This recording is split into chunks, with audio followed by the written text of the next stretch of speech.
Let's take a closer look at the stories and people shaping our nation right here on Zoom In.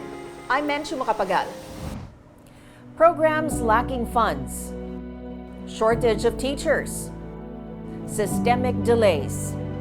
The learning sector has yet to recover from a crisis after the pandemic, and solutions take one step at a time. In comes a seasoned lawmaker who takes on the education leadership and races against time to carry out lasting reforms. Can he deliver?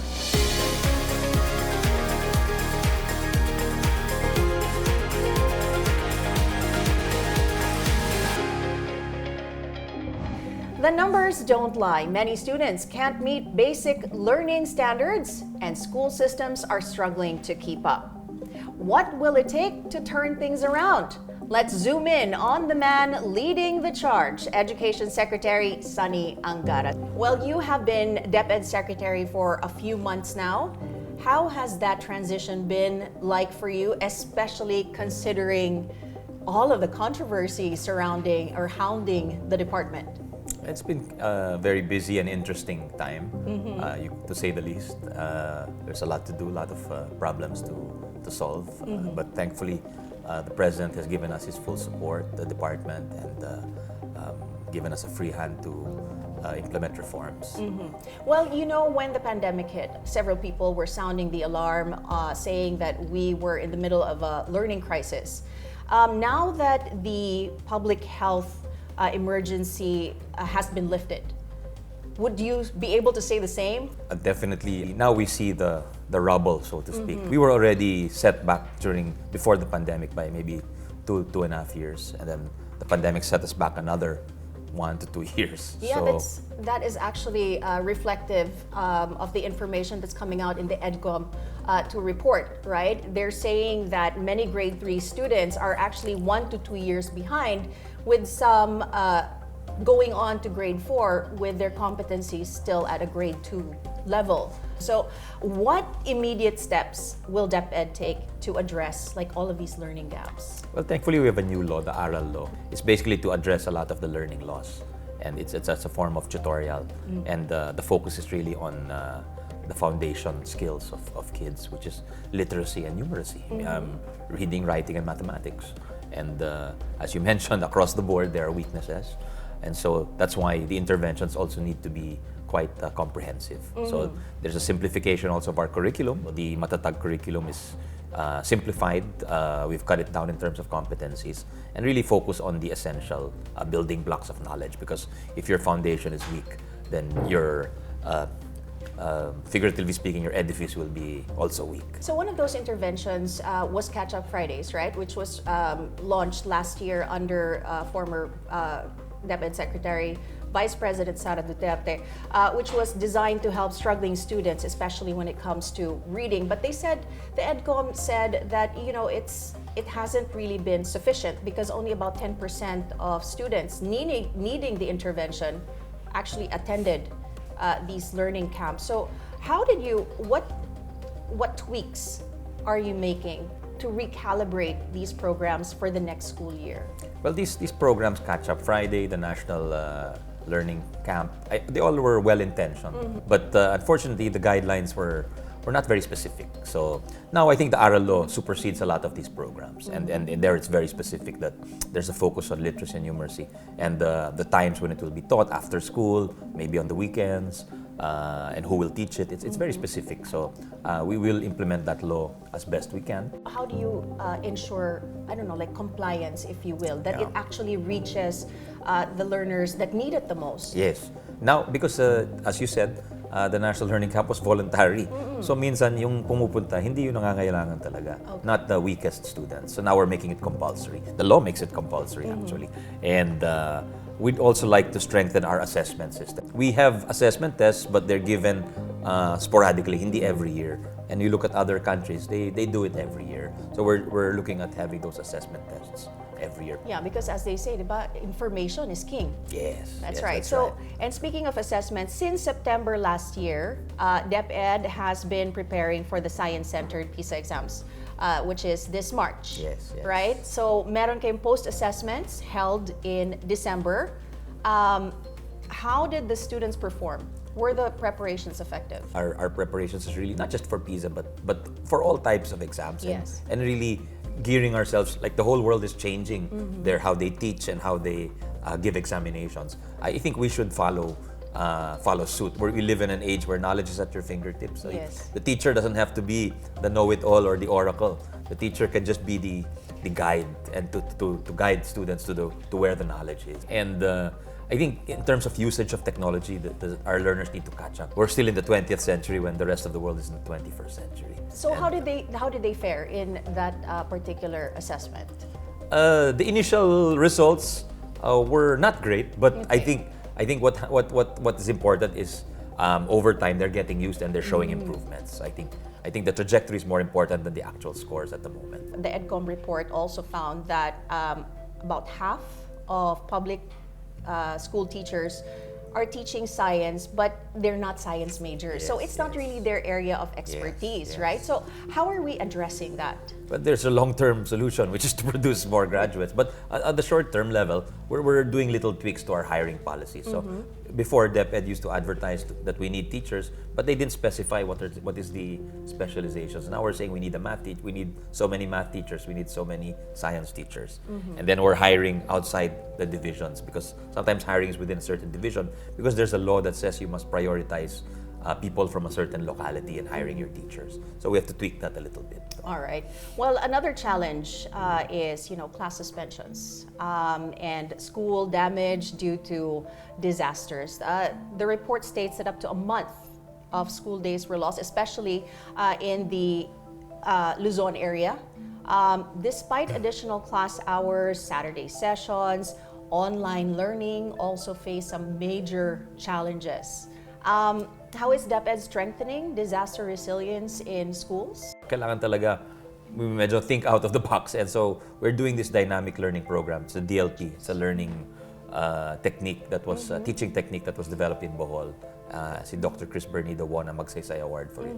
It emphasizes traditional methods. At the same time, we're also strengthening the internet infrastructure. So maybe those students who are, although the experience with the hybrid was not so great under the pandemic, we're trying to zero in on who can do it well and what are the best practices.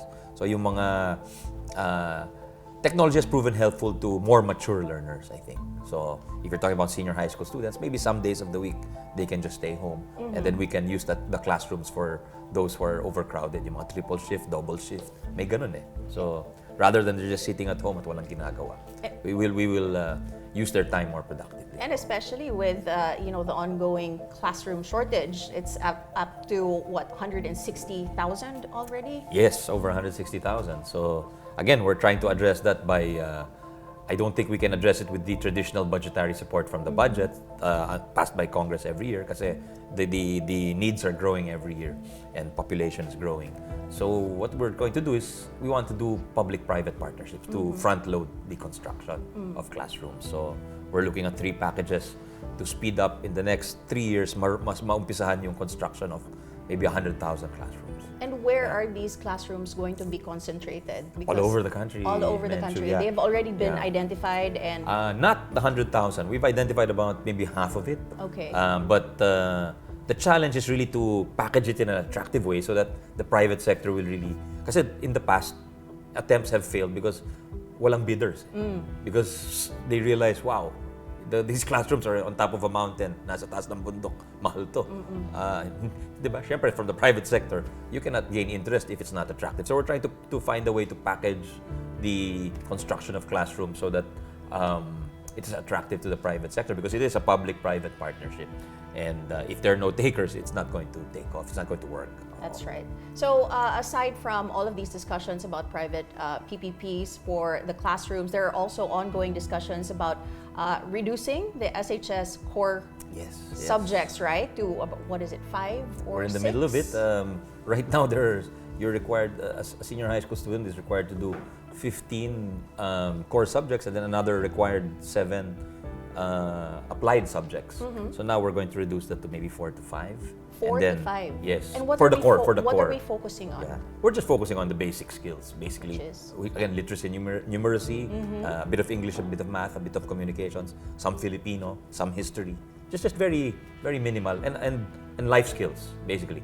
How to soft skills, what they call soft skills, what they call EQ, focusing on things like that are not traditionally taught in schools, but are really very essential to succeeding in the world. Okay.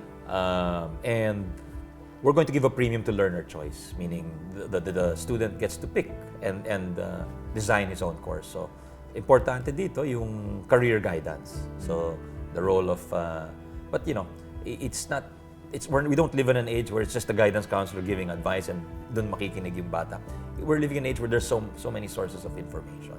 That's why we want kids to be able to make other choice. And also, we're living in the age of AI or artificial intelligence, where so much knowledge is already online, di ba? And when are you planning on being able to implement these changes with the curriculum?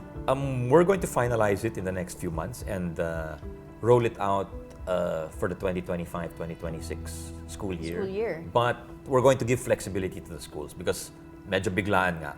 We're not going to demand of schools na ready na sila kagad. We're going to say it's a phased implementation and we'll give schools time to hire faculty and adjust logistics and etc. Okay. Well, we are going to take a short break. Zoom in. We'll be right back. There have been reports that have shown a rise in bullying cases. No doubt the lack of guidance counselors has been a factor here.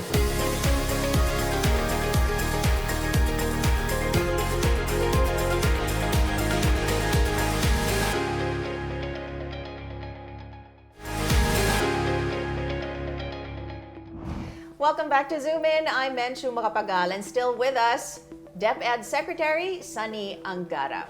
Okay, so beyond academics, student safety is a growing concern. There have been reports that have shown a rise in bullying cases, prompting DepEd to review the implementing rules and regulations of the anti-bullying law.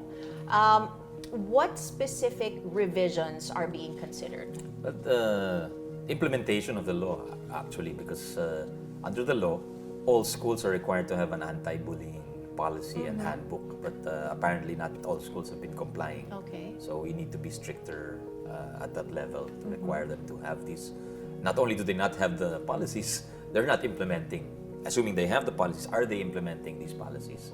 So, and in the sense of capacity building and educating people that bullying is wrong, I think we want to look deeper into that also, how schools are doing. No doubt the lack of guidance counselors has been a factor here. I think the EDCOM report has pointed out there's over 4,000 vacancies in the guidance counselors because the licensure exams required to be a guidance counselor, you need a master's degree. Yeah, that's right. So that has limited really the supply of guidance counselors. But fortunately, Congress has passed the new Mental Health and Safety Act. So this allows us to hire a bigger pool of guidance professionals or counseling professionals. We're not necessarily licensed guidance counselors, but who can assist in the role that the guidance counselor plays. So he can talk to students and families. Because the idea is not just to have the students, but also their families involved in the counseling effort. Because many times malalim yung pinagmumulan ng mga bullying incidents.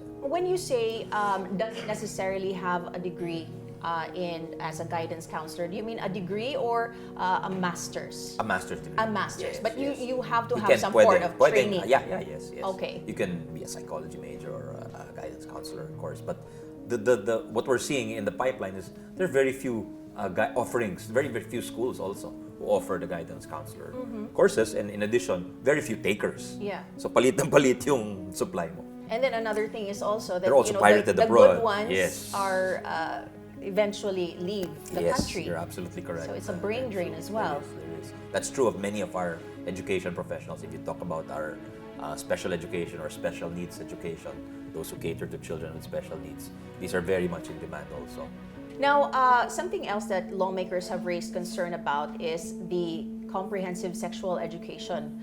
How is DepEd monitoring CSE in schools? Because you've been implementing this since 2018.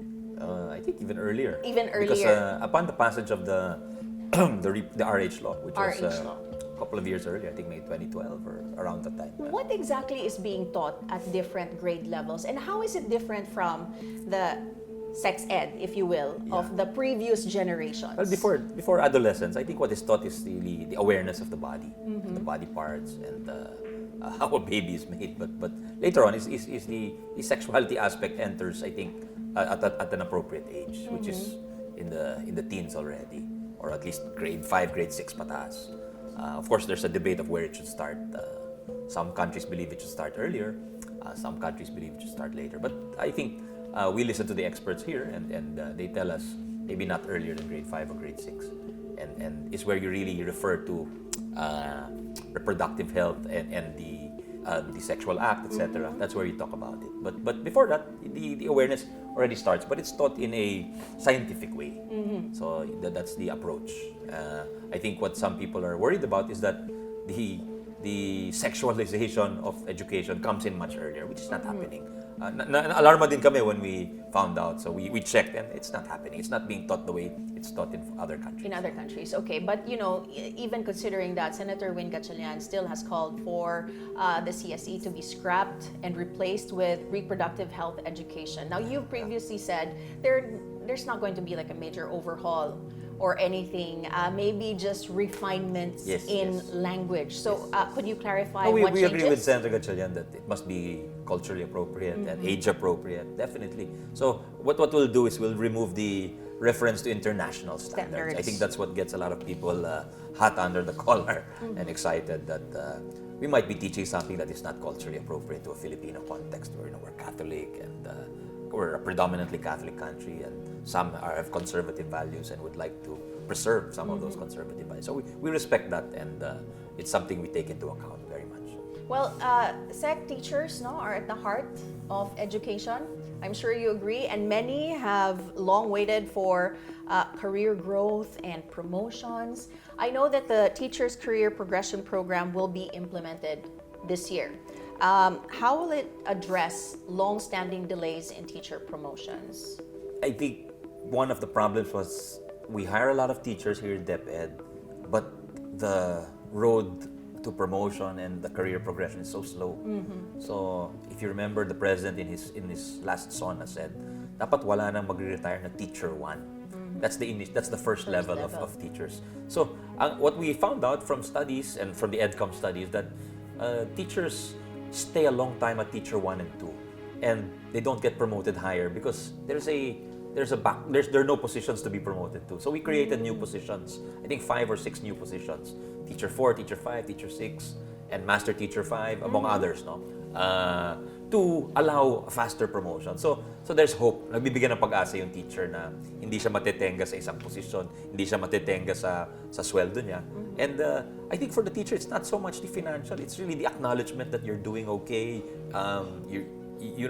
These teachers really sacrifice a lot. I've seen it, We ask a lot of our teachers. So, okay sa kanila yung na-appreciate sila. And even if the salary increase is not huge, I think it's partly the psychic income that they earn from being promoted. And so I think this is something that the president really wanted us to focus on. And in the coming years, we'll really be needing funding for it. And I think we'll really see a lot of promotions, a lot of deserving teachers getting promoted. Pero nako, Sek, yan na naman yung funding, yung word na funding. Mahirap yan. We're gonna take a short break. Zoom in. We'll be right back. The problem of DepEd has been overly centralized. Get other people to do the non-teaching jobs. I think that's also a priority.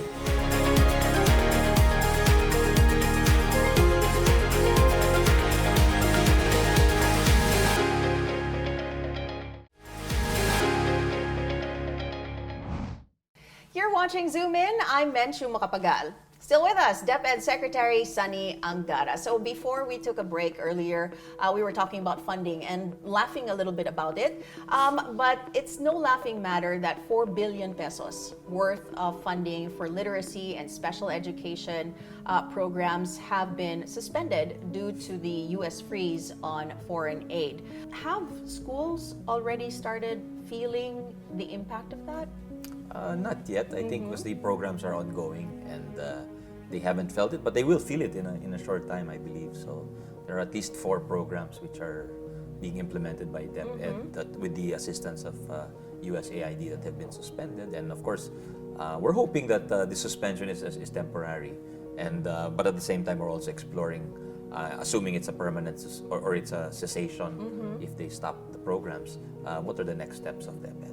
So in case of the worst case scenario, the funding really stops, are you going to be tapping any other countries to help? Yes, I think we have a lot of.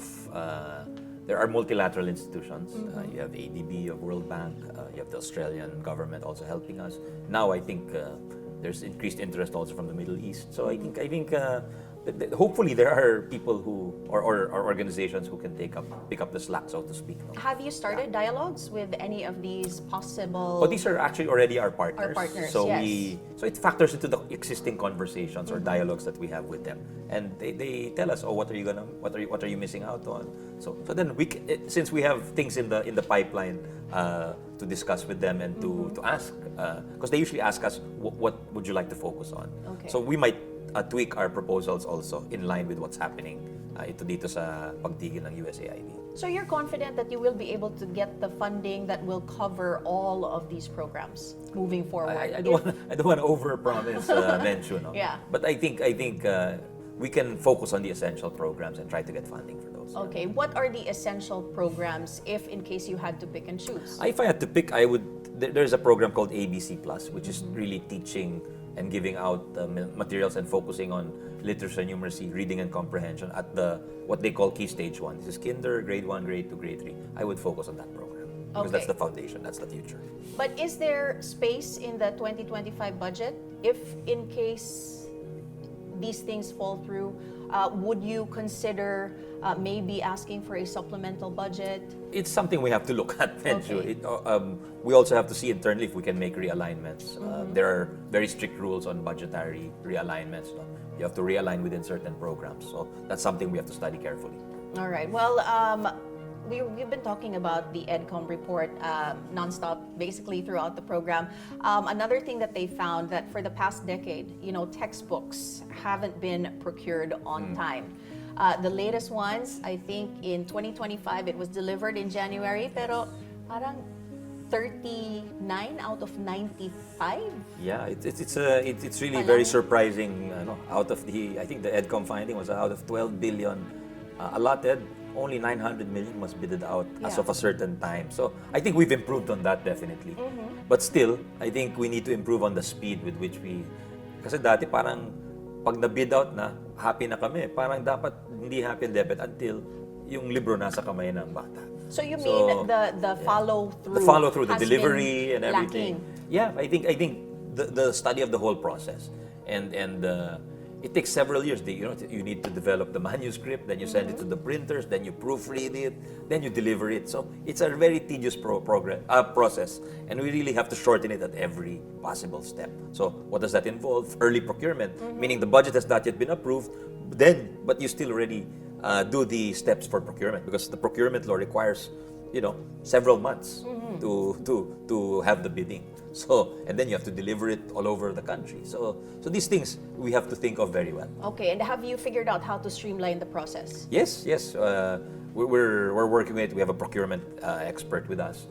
CU Sec Ruiz is one of our new hires, and she's really helping us cut the fat, so to speak, in the process and make sure of course, the president also mentioned in his SONA that he wants us to shorten that process and make it more efficient. Okay, well, COA recently flagged 12.3 billion in unresolved financial transactions at DepEd during the previous secretary's tenure. How is the department addressing these flagged funds, and are there ongoing reviews or reforms to prevent similar financial issues? Yes, the short answer is yes, Menchu, that's the short answer. And I'm glad you clarified it was during previous times. But it's actually the accumulation of 2 decades of disallowances and COA adverse findings. And just a little bit of explanation. In DepEd, we have the most number of implementing units because several schools, sometimes one school is an implementing unit. So that one has COA findings already. So we have to coordinate with all of these schools and say, what's the problem? What is the issue there? But at the end of the day, we are accountable for all of these schools. So what we're working closely is monitoring a lot of these schools and holding people accountable. I think there's a need to, I think the problem of DepEd, it's been overly centralized also, Menchu. So we need to give people more freedom to decide on their own, and to not, you want to buy a computer, you don't need to ask a central office for permission to do that. You can, I think what the policy now is 50,000 and below, you can buy on your own. We're looking at maybe increasing that going forward. All right. Well, beyond those ongoing reforms, what are DepEd's top priorities in the coming years? Well, top priority is really reversing the learning loss. I think we started the interview with that, so we need to mention that. That's definitely a top priority. Congress has supported us with the passage of the ARAL law. The President has told us we need to improve the quality of education as reflected in our performance in assessments, exams. Number two is to be a more data-driven organization, to decide on evidence, but also to be better and more modern in our gathering of data and planning ahead. And being part of a modern organization, a more modern and improved organization, it involves the use of technology also. So we need to get out of the 20th century and move to the 21st century and see how technology can make our people's lives better. And of course, for teachers, allow them to concentrate on teaching, let them teach well, and get other people to do the non-teaching jobs. I think that's also a priority. And these are all possible with the budget that you have, which was slashed by 12 billion. Well, the technology part is a little difficult going forward, but the President has tried to be creative there in finding funding sources for that. But I think all of this is possible under his administration. All right. Well, if there's one major reform that you want to be remembered for as DepEd Secretary, what would it be and why? I think we brought the DepEd closer to the people by listening to what they need, and also giving them what they need. For teachers no longer to see things as a struggle, but actually an honor and a pleasure to be able to teach, and for our students to be also eager to go to school. Not just to see it as a chore, but to love learning. I think that's the goal of any education system. Thank you, Education Secretary Sonny Angara. Thank you very much for your time, and we will see you next time as we continue to zoom in on news and narratives that matter. I'm Menchu Macapagal. See you next time.